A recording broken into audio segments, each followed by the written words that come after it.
हरे कृष्णा। आइए आज हम गीता जी के तीसरे अध्याय के 6ठे श्लोक की विस्तृत व्याख्या करेंगे।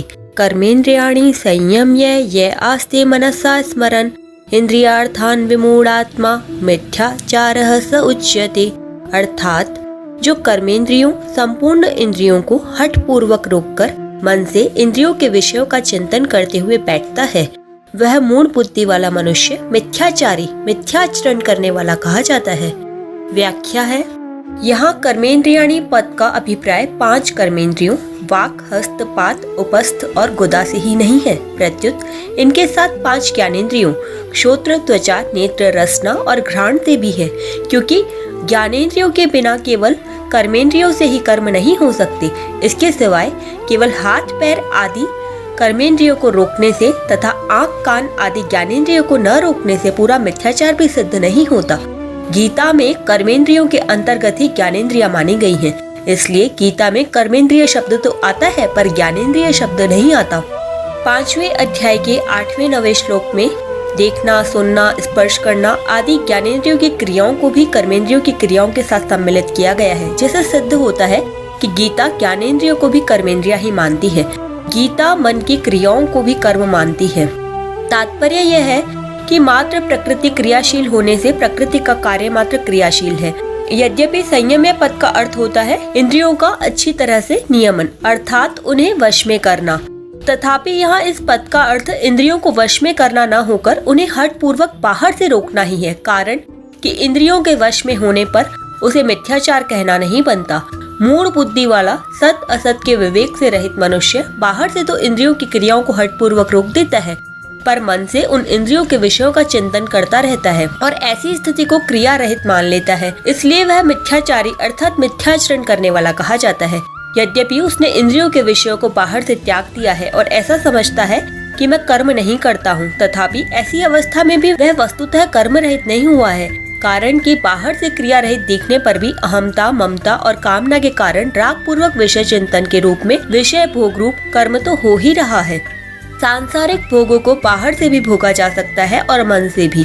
बाहर से राग पूर्वक भोगों को भोगने से अंतःकरण में भोगों के जैसे संस्कार पड़ जाते हैं, वैसे ही संस्कार मन से भोगों को भोगने से अर्थात राग पूर्वक भोगों का चिंतन करने से भी पड़ते हैं। बाहर से भोगों का त्याग तो मनुष्य विचार से, लोक लिहाज से और व्यवहार में गड़बड़ी आने के भय से भी कर सकता है, पर मन से भोग भोगने में बाहर से कोई बाधा नहीं आती। अतः वह मन से भोगों को भोगता रहता है और मिथ्या अभिमान करता है कि मैं भोगों का त्यागी हूँ। मन से भोग भोगने से विशेष हानि होती है, क्योंकि इसके सेवन का विशेष अवसर मिलता है। अतः साधक को चाहिए कि जैसे वह बाहर के भोगों से अपने को बचाता है, उनका त्याग करता है, ऐसे ही मन से भोगों के चिंतन का भी विशेष सावधानी से त्याग करे। अर्जुन भी कर्मों का स्वरूप से त्याग करना चाहते हैं और भगवान से पूछते हैं कि आप मुझे घोर कर्म में क्यों लगाते हैं। इसके उत्तर में यहाँ भगवान कहते हैं कि जो मनुष्य अहमता, ममता, आसक्ति, कामना आदि रखते हुए केवल बाहर से कर्मों का त्याग करके अपने को क्रिया रहित मानता है, उसका आचरण मिथ्या है। तात्पर्य यह है कि साधक को कर्मों का स्वरूप से त्याग न करके उन्हें कामना, आसक्ति से रहित होकर तत्परता पूर्वक करते रहना चाहिए। यहाँ परिशिष्ट भाव यह है कि सांसारिक भोगों को बाहर से भी भोगा जा सकता है और मन से भी। बाहर से भोग भोगना और मन से उनके चिंतन का रस सुख लेना, दोनों में कोई फर्क नहीं है। बाहर से राग पूर्वक भोग भोगने से जैसा संस्कार पड़ता है, वैसा ही संस्कार मन से भोग भोगने से अर्थात मन से भोगों के चिंतन से रस लेने से पड़ता है। भोग की याद आने पर उसकी याद से रस लेते हैं तो कई वर्ष बीतने पर भी वह भोग ज्यों का त्यों ताजा ही बना रहता है। अतः भोग के चिंतन से भी एक नया भोग बनता है। इतना ही नहीं, मन से भोगों के चिंतन का सुख लेने से विशेष हानि होती है। कारण कि लोक लिहाज से, व्यवहार में गड़बड़ी आने के भय से मनुष्य बाहर से तो भोगों का त्याग कर देता है, पर मन से भोग भोगने से बाहर से कोई बाधा नहीं आती। अतः मन से भोग भोगने का विशेष अवसर मिलता है। इसलिए मन से भोग भोगना साधक के लिए बहुत नुकसान करने वाली बात है।